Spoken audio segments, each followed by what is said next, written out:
Bonsoir à tous et bienvenue à cette édition du 20h sur Equinox Télévision. À la une de ce journal, les évêques du Cameroun pourraient encore plus se radicaliser dans les prochains jours et faire intervenir d'autres ressources. C'est là la lecture que font des observateurs avertis de l'évolution de la situation au sein de la conférence épiscopale nationale depuis le décès de Monseigneur Jean-Marie Benoît Bala. Des évêques viennent encore de donner des nouvelles à ce sujet. Dans un communiqué signé hier, ils affirment ne pas encore avoir réceptionné le corps du prélat. Des précisions sont à suivre dans cette édition du journal. Et puis, à quelques jours seulement, et sans doute des résultats du baccalauréat de l'enseignement général, les nerfs des candidats à cet examen sont mis à rude épreuve. Stress et anxiété se sont emparés de plusieurs. L'Office du baccalauréat confirme que les délibérations du bac débuteront demain, mercredi, même si ailleurs l'on parle de frais de correction non reversés à qui de droit. On fait le point dans cette édition de 20h.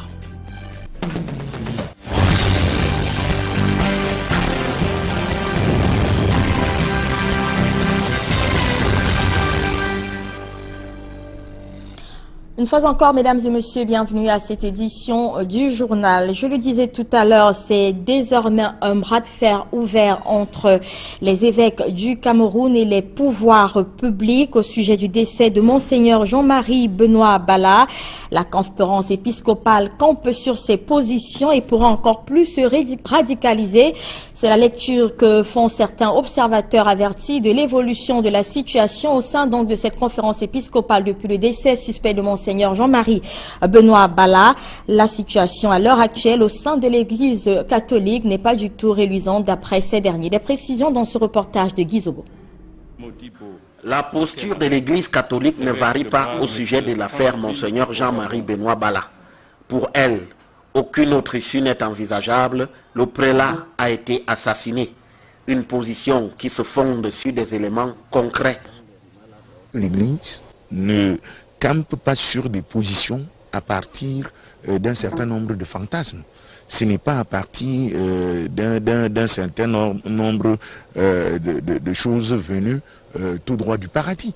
Il s'agit, de mon point de vue, d'un certain nombre d'informations objectivables et objectivées qui permettent à l'Église de camper sur la position qui est la sienne, de manière à empêcher que l'on ne fasse comme à l'accoutumée avec les disparitions des autres prélats. Pour soutenir cette démarche frontale, l'Église catholique dispose d'un certain nombre de ressources. La première ressource de l'Église, c'est la foi. L'Église peut se mettre en prière et choisir un autre mode de punition ou de sanction. L'Église dispose également d'une fonction tribunicienne, c'est-à-dire que l'Église peut faire usage de son travail de leader d'opinion pour arriver à la vérité. L'Église peut aussi rentrer dans une pastorale de la libération. Ça peut devenir un bras de fer énorme entre le pouvoir et l'Église. De la sorte, pour une fois, du fait de son unanimité autour de l'affaire Monseigneur Jean-Marie Benoît Bala, l'Église catholique pourrait même se radicaliser. Aujourd'hui, tel que vous voyez la détermination qui habite celui-là qui incarne la communication de l'Église au sujet de cette question sensible, vous vous rendez bien compte que l'Église, pour une fois, est totalement engagée à ce que vérité soit effectivement établie et que rien ne soit laissé de côté. Cette tension irréductible entre l'Église catholique et le pouvoir de Yaoundé, plutôt rare, indique peut-être la fin de l'époque où l'Église catholique s'était montrée moins regardante au sujet des assassinats de ses prélats au Cameroun. Et toujours à ce sujet, on en sait un peu plus sur la réception ou non du corps de l'évêque de Bafia par le clergé. Eh bien, ces derniers ne l'ont pas réceptionné.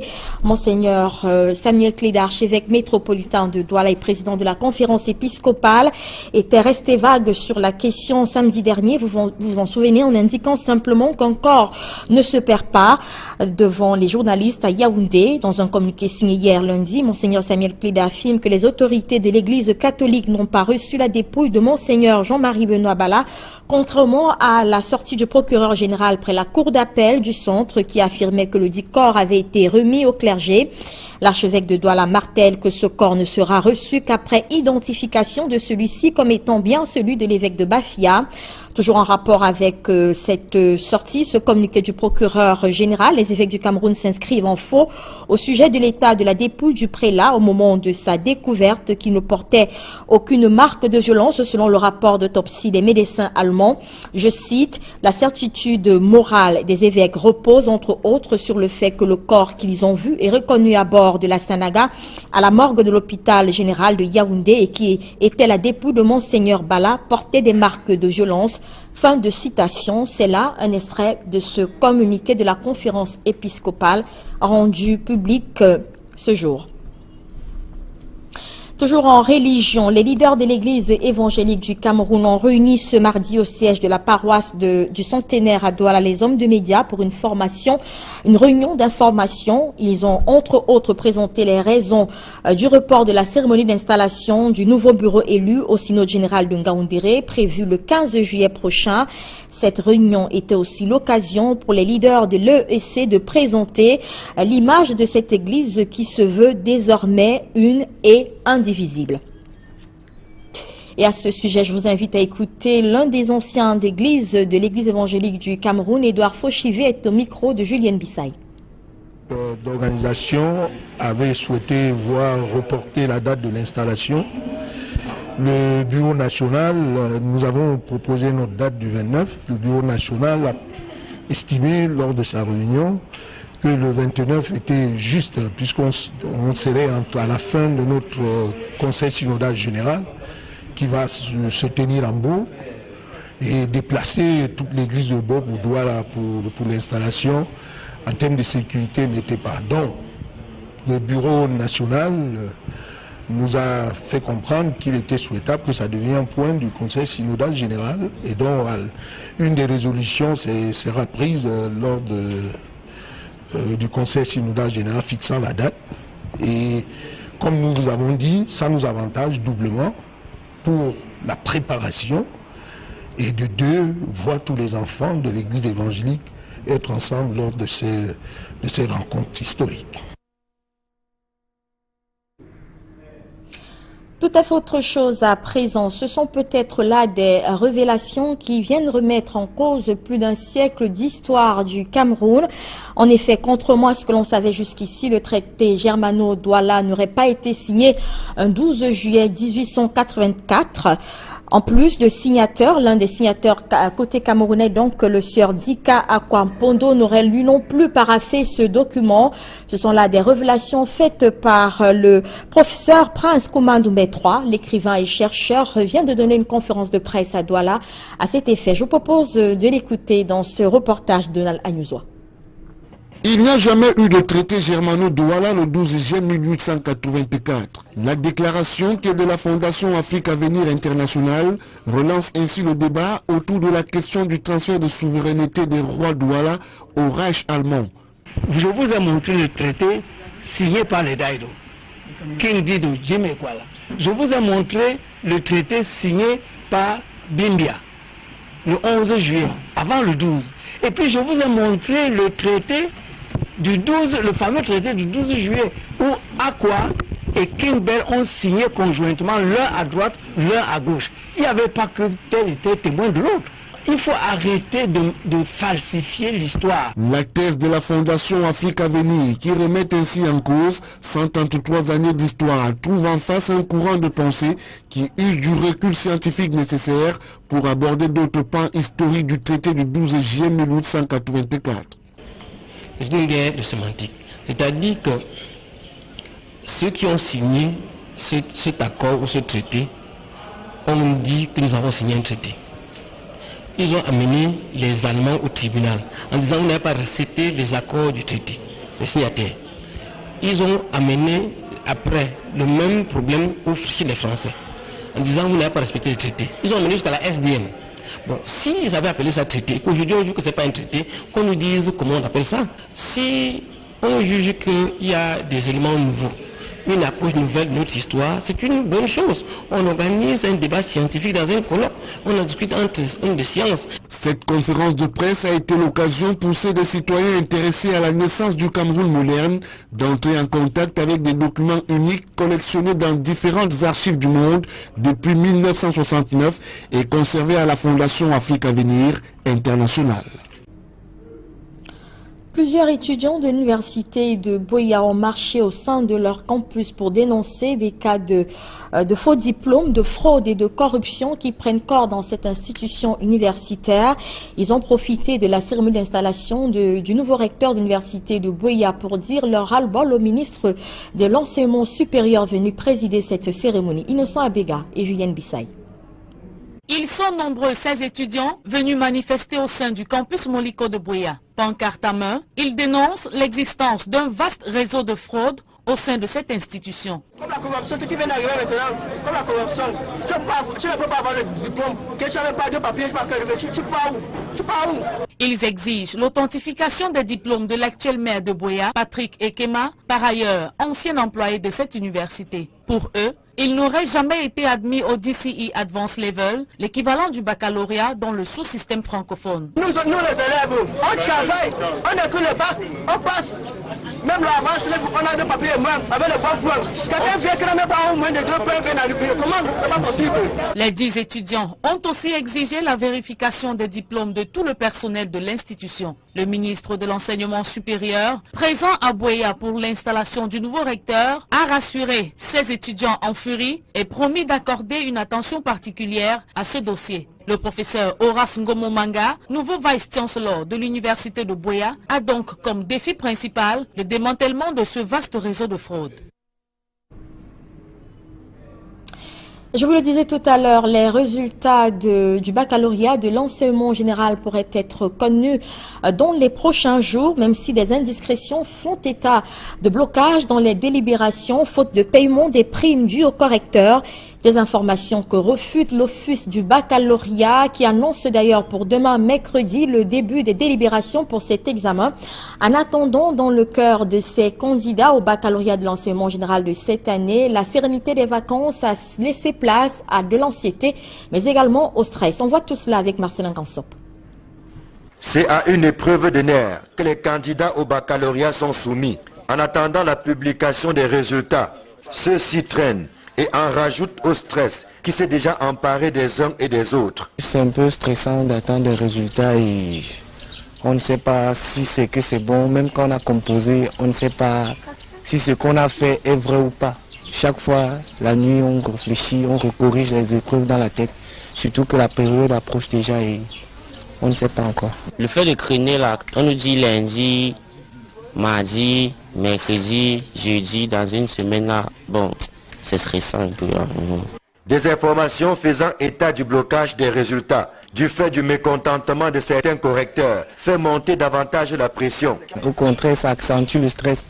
Donc le fait que ça traîne aussi, ça dérange. Mon seul, c'est que si le gouvernement peut faire en sorte que ça sort vite là, et que bon, au creux demain là. Je sais que j'ai confiance en moi et j'ai bien composé. Et même si je sais que ça va sortir tôt ou tard, parce que c'est que ça sortira bientôt, cette semaine. À l'office du baccalauréat, l'on se veut plutôt serein. Jouant au téléphone, le chargé de la communication se dit surpris d'apprendre que les délibérations du baccalauréat sont menacées. Il précise que les dispositions ont été prises pour désintéresser tous les intervenants, y compris les correcteurs. Le budget irrélatif est logé dans les comptes de l'office du baccalauréat à la payerie générale. La lenteur que dénoncent les correcteurs serait le fait d'une simple programmation, les décaissements s'effectuant au fur et à mesure, balayant d'un revers de la main ce que certains considèrent comme un blocage. Le communicateur de l'office du bac indique que les résultats du bac industriel sont disponibles et seront publiés incessamment. Quant au baccalauréat général, la réunion entre l'office du bac et les présidents de jury a eu lieu le 11 juillet pour des délibérations qui commencent effectivement le 12 juillet. Il invite donc ceux des acteurs de la chaîne qui ne sont pas encore passés à la caisse à prendre simplement leur mal en patience. Leur argent ne souffre de rien, a-t-il conclu. En santé, le gouvernement prépare l'arrivée sur les côtes camerounaises d'un bateau hôpital d'une capacité d'accueil de plus de 4500 places. Le ministre de la Santé publique vient d'effectuer une visite à Douala pour les préparatifs de cet événement. Mais vous le verrez dans le reportage qui va suivre, le gouvernement continue d'entretenir le flou autour de l'enveloppe financière de cette opération présentée comme étant humanitaire. Des précisions avec Flavien Dongo. Quelques semaines et le navire hôpital va accoster au report autonome de Douala. André Mamafouda, de la santé publique, et certains de ses proches collaborateurs sont arrivés à Douala pour s'assurer que le processus de recensement des patients et la mise en place du dispositif d'accueil sont effectifs. Le premier défi était de pouvoir accueillir convenablement les 4500 patients qui seront pris en charge pendant les 10 mois, notamment la disponibilité de près de 400 lits. Cette disponibilité aujourd'hui, chose faite, avec un peu plus de 70 lits à l'hôpital gynéco-obstétrique et pédiatrique, 120 lits à l'hôpital La Quintini et 200 lits à l'annexe aménagée au niveau de l'hôpital de district de Milan.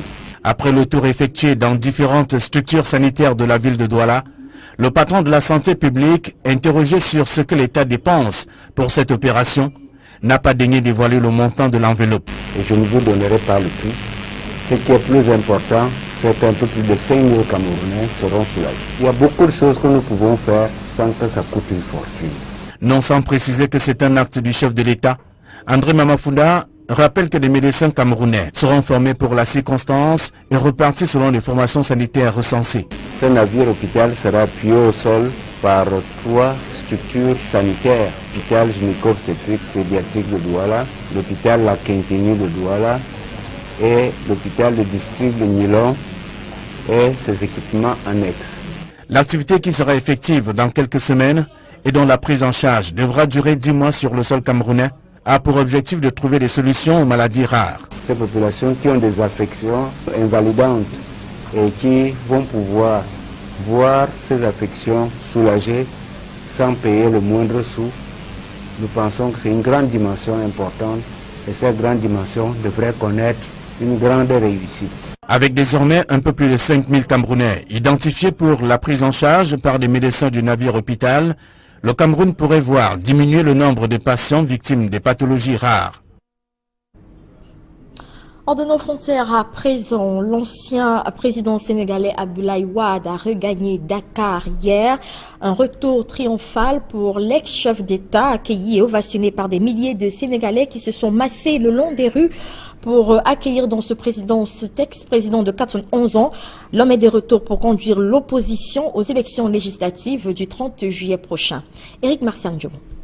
Il dit être venu pour déloger Macky Sall. Le nom de l'actuel président du Sénégal est à maintes reprises revenu dans les prises de parole d'Abdoulaye Wade au sortir de l'aéroport Léopold Sédar Senghor de Dakar et devant le siège du Parti démocratique sénégalais, parti qu'il dirige depuis 1974.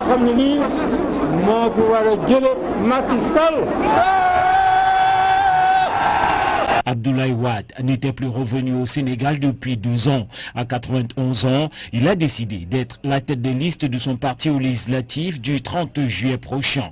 Beaucoup d'analystes au Sénégal lui prédisent une élection comme député de la nation, mais sont moins optimistes quant à une victoire du parti d'Abdoulaye Wade à l'issue de cette élection. Devant une foule immense, Abdoulaye Wade a promis de redresser le Sénégal. Et pour s'assurer la victoire, l'ancien président sénégalais s'est promis de mener une campagne de proximité dans tout le pays. Après Dakar, la capitale, il est attendu notamment dans les villes de Touba et de Tivaouane. C'est la fin de cette édition du journal. Merci de l'avoir suivi. Passez le bon moment en compagnie des programmes d'Equinox Télévision qui se poursuivent.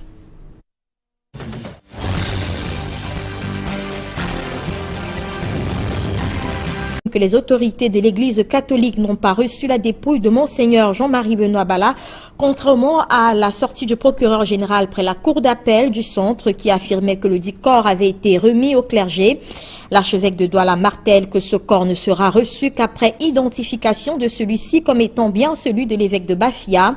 Toujours en rapport avec cette sortie, ce communiqué du procureur général, les évêques du Cameroun s'inscrivent en faux au sujet de l'état de la dépouille du prélat au moment de sa découverte qui ne portait aucune marque de violence selon le rapport d'autopsie des médecins allemands.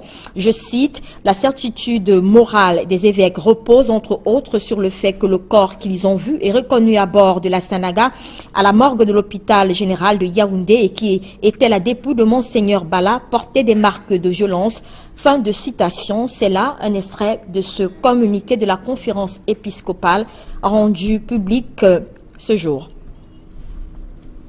Toujours en religion, les leaders de l'église évangélique du Cameroun ont réuni ce mardi au siège de la paroisse du Centenaire à Douala les hommes de médias pour une réunion d'information. Ils ont entre autres présenté les raisons du report de la cérémonie d'installation du nouveau bureau élu au synode général de Ngaoundéré prévu le 15 juillet prochain. Cette réunion était aussi l'occasion pour les leaders de l'EEC de présenter l'image de cette église qui se veut désormais une et indivisible. Et à ce sujet, je vous invite à écouter l'un des anciens d'église de l'église évangélique du Cameroun, Edouard Fauchivé, est au micro de Julienne Bissaï. L'organisation avait souhaité voir reporter la date de l'installation. Le bureau national, nous avons proposé notre date du 29. Le bureau national a estimé lors de sa réunion que le 29 était juste, puisqu'on serait à la fin de notre conseil synodal général qui va se tenir en Beau et déplacer toute l'église de Beau pour Douala pour l'installation en termes de sécurité n'était pas. Donc, le bureau national nous a fait comprendre qu'il était souhaitable que ça devienne un point du conseil synodal général et donc une des résolutions sera prise lors du conseil synodal général fixant la date. Et comme nous vous avons dit, ça nous avantage doublement pour la préparation et de deux voies.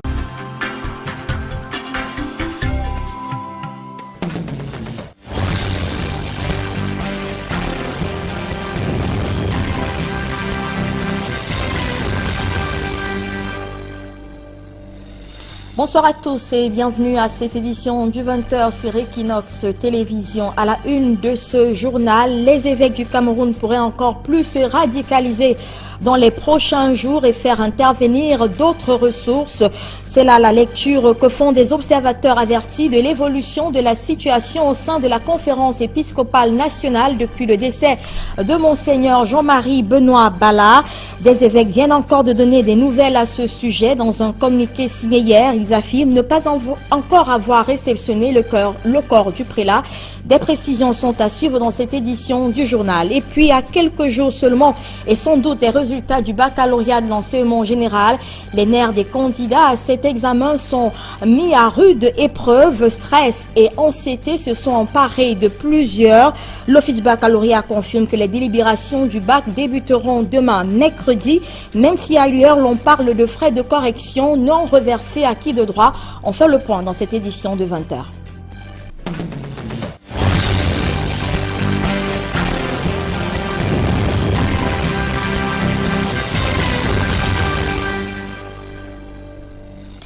Une fois encore, mesdames et messieurs, bienvenue à cette édition du journal. Je le disais tout à l'heure, c'est désormais un bras de fer ouvert entre les évêques du Cameroun et les pouvoirs publics au sujet du décès de Monseigneur Jean-Marie Benoît Bala.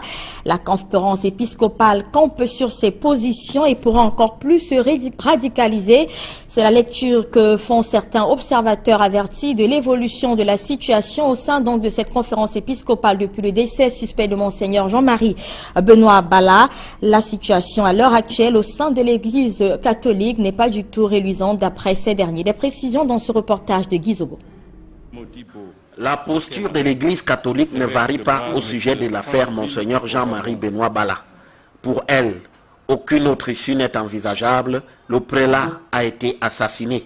Une position qui se fonde sur des éléments concrets. L'église ne campe pas sur des positions à partir d'un certain nombre de fantasmes.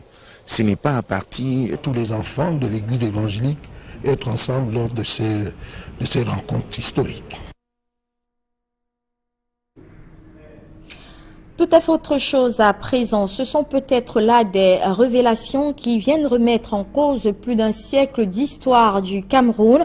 En effet, contrairement à ce que l'on savait jusqu'ici, le traité Germano-Douala n'aurait pas été signé un 12 juillet 1884. En plus de signateur, l'un des signateurs côté camerounais, donc le sieur Dika Akwampondo, n'aurait lui non plus paraphé ce document. Ce sont là des révélations faites par le professeur Prince Koumandoumbé III, l'écrivain et chercheur, vient de donner une conférence de presse à Douala à cet effet. Je vous propose de l'écouter dans ce reportage de Donald Agnozoa. Il n'y a jamais eu de traité Germano-Douala le 12 juillet 1884. La déclaration qui est de la Fondation Afrique Avenir International relance ainsi le débat autour de la question du transfert de souveraineté des rois Douala au Reich allemand. Je vous ai montré le traité signé par les Daido, King Dido, Jimmy Kwala. Je vous ai montré le traité signé par Bindia, le 11 juillet, avant le 12.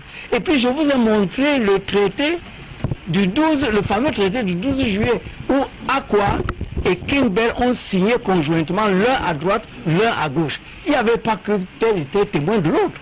Il faut arrêter de falsifier l'histoire. La thèse de la Fondation Afrique Avenir, qui remet ainsi en cause 133 années d'histoire, trouve en face un courant de pensée qui use du recul scientifique nécessaire pour aborder d'autres pans historiques du traité du 12 juillet 1884. C'est une guerre de sémantique. C'est-à-dire que ceux qui ont signé cet accord ou ce traité ont dit que nous avons signé un traité. Ils ont amené les Allemands au tribunal en disant vous n'avez pas respecté les accords du traité, les signataires. Ils ont amené après le même problème chez les Français en disant vous n'avez pas respecté le traité. Ils ont amené jusqu'à la SDN. Bon, s'ils avaient appelé ça traité, qu'aujourd'hui on juge que ce n'est pas un traité, qu'on nous dise comment on appelle ça. Si on juge qu'il y a des éléments nouveaux, une approche nouvelle de notre histoire, c'est une bonne chose. On organise un débat scientifique dans un colloque, on en discute entre hommes de sciences. Cette conférence de presse a été l'occasion pour ceux des citoyens intéressés à la naissance du Cameroun moderne d'entrer d'un certain nombre de choses venues tout droit du paradis. Il s'agit, de mon point de vue, d'un certain nombre d'informations objectivables et objectivées qui permettent à l'Église de camper sur la position qui est la sienne, de manière à empêcher que l'on ne fasse comme à l'accoutumée avec les disparitions des autres prélats. Pour soutenir cette démarche frontale, l'Église catholique dispose d'un certain nombre de ressources. La première ressource de l'Église, c'est la foi. L'Église peut se mettre en prière et choisir un autre mode de punition ou de sanction. L'Église dispose également d'une fonction tribunicienne, c'est-à-dire que l'Église peut faire usage de son travail de leader d'opinion pour arriver à la vérité. L'Église peut aussi rentrer dans une pastorale de la libération. Ça peut devenir un bras de fer énorme entre le pouvoir et l'Église. De la sorte, pour une fois, du fait de son unanimité autour de l'affaire Monseigneur Jean-Marie Benoît Bala, l'Église catholique pourrait même se radicaliser. Aujourd'hui, tel que vous voyez la détermination qui habite celui-là qui incarne la communication de l'Église au sujet de cette question sensible. Vous vous rendez bien compte que l'Église, pour une fois, est totalement engagée à ce que vérité soit effectivement établie et que rien ne soit laissé de côté.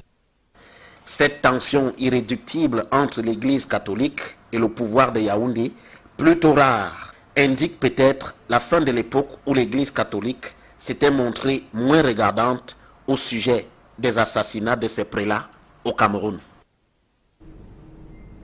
Et toujours à ce sujet, on en sait un peu plus sur la réception ou non du corps de l'évêque de Bafia par le clergé. Eh bien, ces derniers ne l'ont pas réceptionné. Monseigneur Samuel Cléda, archevêque métropolitain de Douala et président de la conférence épiscopale, était resté vague sur la question samedi dernier. Vous vous en souvenez, en indiquant simplement qu'un corps ne se perd pas devant les journalistes à Yaoundé. Dans un communiqué signé hier lundi, Monseigneur Samuel Cléda affirme en contact avec des documents uniques collectionnés dans différentes archives du monde depuis 1969 et conservés à la Fondation Afrique Avenir Internationale. Plusieurs étudiants de l'université de Buea ont marché au sein de leur campus pour dénoncer des cas de faux diplômes, de fraude et de corruption qui prennent corps dans cette institution universitaire. Ils ont profité de la cérémonie d'installation du nouveau recteur de l'université de Buea pour dire leur ras-le-bol au ministre de l'enseignement supérieur venu présider cette cérémonie, Innocent Abega et Julienne Bissaï. Ils sont nombreux, ces étudiants, venus manifester au sein du campus Moliko de Buea. Pancarte à main, ils dénoncent l'existence d'un vaste réseau de fraude au sein de cette institution. Comme la corruption, ce qui vient d'arriver maintenant, comme la corruption, tu ne peux pas avoir le diplôme, que tu n'as pas de papier, tu pars où? Ils exigent l'authentification des diplômes de l'actuel maire de Buea, Patrick Ekema, par ailleurs ancien employé de cette université. Pour eux, ils n'auraient jamais été admis au DCE Advanced Level, l'équivalent du baccalauréat dans le sous-système francophone. Nous les élèves, on travaille, on écrit le bac, on passe.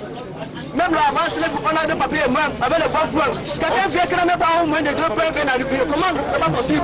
Les 10 étudiants ont aussi exigé la vérification des diplômes de tout le personnel de l'institution. Le ministre de l'Enseignement supérieur, présent à Buea pour l'installation du nouveau recteur, a rassuré ses étudiants en furie et promis d'accorder une attention particulière à ce dossier. Le professeur Horace Ngomo Manga, nouveau vice-chancellor de l'université de Buea, a donc comme défi principal le démantèlement de ce vaste réseau de fraude.